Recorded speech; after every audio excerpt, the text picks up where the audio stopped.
اور قوم سمود کی طرف ان کے بھائی صالح کو بھیجا تو صالح نے کہا کہ اے قوم، اللہ ہی کی عبادت کرو، اس کے سوا تمہارا کوئی معبود نہیں۔ تمہارے پاس تمہارے پروردگار کی طرف سے ایک معجزہ آ چکا ہے، یعنی یہی اللہ کی اونٹنی تمہارے لیے معجزہ ہے،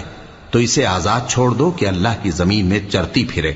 اور تم اسے بری نیت سے ہاتھ بھی نہ لگانا، ورنہ عذاب علیم تمہیں پکڑ لے گا۔ اور یاد تو کرو جب اس نے تم کو قوم عاد کے بعد سردار بنایا اور زمین پر آباد کیا کہ نرم زمین میں محل تعمیر کرتے ہو اور پہاڑوں کو تراش تراش کر گھر بناتے ہو،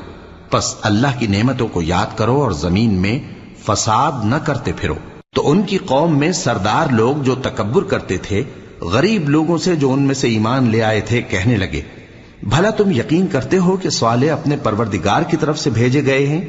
انہوں نے کہا، ہاں، جو چیز وہ دے کر بھیجے گئے ہیں ہم اس